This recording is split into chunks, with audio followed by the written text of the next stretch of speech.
অভ্যাস যদি কোনো ব্যক্তির মধ্যে থাকে তার জাহান্নাম নিশ্চিত, একদম বিনা হিসেবে সে জাহান্নামে যাবে। এই তিনটি অভ্যাস আমাদের মাঝে বিরাজমান। সারা জীবন আল্লাহর রাস্তায় জীবন পার করলেও এই তিনটি অভ্যাসের কারণে চিরস্থায়ী জাহান্নামে পড়তে হবে। আল্লাহ তাআলা মানুষকে জাহান্নামে পোড়ানোর জন্য বানাননি। আল্লাহ তাআলা মানুষকে বড় মায়া করে বানিয়েছে। এর জন্যই তিনি রহিম, তিনি রহমান। আল্লাহ খুব যত্ন করে, দয়া করে, রহম করে মানুষ সৃষ্টি করেছেন। সেই মানুষ জাহান্নামে পড়বে, আল্লাহ এটা চান না। কিন্তু এই তিনটি অভ্যাস আমাদের জাহান্নামে নিতে বাধ্য করবে। হয়তো আমরা জানি না সে তিনটি অভ্যাস কি, তাই আজকে আপনাদের দলিল সহ হাদিস মোতাবেক জানিয়ে দেব। তাই যত দ্রুত সম্ভব অভ্যাস তিনটি ত্যাগ করুন ও আল্লাহর কাছে পানাহা চাইতে হবে। কোন মানুষকে আল্লাহ ইচ্ছাকৃতভাবে জাহান্নামে জ্বালাবেন না, কিন্তু এমন কিছু কাজ আছে যেগুলো আল্লাহ তাআলা অত্যন্ত অপছন্দ করেন, আর এই কাজের মাধ্যমে মানুষ তার স্থায়িত্ব জাহান্নামের দিকে নিয়ে যাচ্ছে। চলুন জেনে নেই কোন তিনটি কাজ আমাদের জাহান্নামে নিয়ে যাবে। প্রিয় নবী হযরত মুহাম্মদ সাল্লাল্লাহু আলাইহি ওয়াসাল্লাম বলেছেন, প্রথম বদ অভ্যাসটি হলো মুতমিনুল খমার। যে মানুষটি নিয়মিত মদ পান করে, বছরে একবার মদ পান করলে তার কবিরা গুনাহ হয়, কিন্তু যে ব্যক্তি দিনরাত 24 ঘন্টা মদের সাথে সম্পর্ক রাখে সে মানুষটিকে বিনা হিসেবে জাহান্নামে পাঠানো হবে।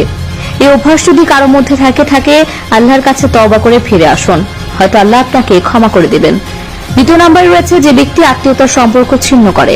আত্মীয়তার সম্পর্ক ছিন্নকারী ব্যক্তি কখনোই জান্নাতে প্রবেশ করতে পারবে না, তার জন্য চিরস্থায়ী জাহান্নাম হবে স্থায়ী ঠিকানা। আর প্রিয় নবী হযরত মুহাম্মদ সাল্লাল্লাহু আলাইহি ওয়াসাল্লাম বলেছেন, তুমি যদি তোমার হায়াত আর রিজিকের বরকত চাও তাহলে আত্মীয়তার সম্পর্ক রক্ষা করে চলো। সেখানে আপনি যদি আত্মীয়তার সম্পর্ক ছিন্ন করে আল্লাহকে কষ্ট দেন তাহলে আপনার জন্য জাহান্নাম চিরস্থায়ী ঠিকানা হবে। 3 নম্বর যে কারণটি আল্লাহ সবচেয়ে বেশি অপছন্দ করেন সেই কাজটি আমরা প্রতিনিয়ত করে যাচ্ছি। হয়তো আপনি জানেন না এটা আপনার জন্য পরকালে কতটা ভয়াবহতা আনতে পারে। পরকাল এমন একটি স্থান যেখানে আপনাকে কেউ শাফায়াত করবে না, সকলের নিজের বাঁচা নিজে বাঁচবে। একমাত্র উম্মতে মুহাম্মদ সাল্লাল্লাহু আলাইহি ওয়াসাল্লাম আপনাকে শাফায়াত করবে যদি আপনি এই কাজ থেকে বিরত থাকতে পারেন। তৃতীয় অভ্যাসটি হলো জাদুটোনায় বিশ্বাস করা বা জাদুটোনা আয়ত্ত করা। জাদুটোনা করা সম্পূর্ণরূপে শয়তানি কাজ। যারা জাদুটোনা করেন, এইসবে বিশ্বাস করেন, তাদের ভিতরে ঈমান থাকে না, তারা কাফের হয়ে যান। এই বিষয়ে সূরা বাকারার 1 নম্বর পারার 15 নম্বর পৃষ্ঠায় আল্লাহর বিস্তৃতভাবে বলে গেছেন। এই বিষয়ে সূরা বাকারার 1 নম্বর পারার 15 নম্বর পৃষ্ঠায় আল্লাহ বিস্তৃতভাবে বলে দিয়েছে এই জাদুটোনার কথা।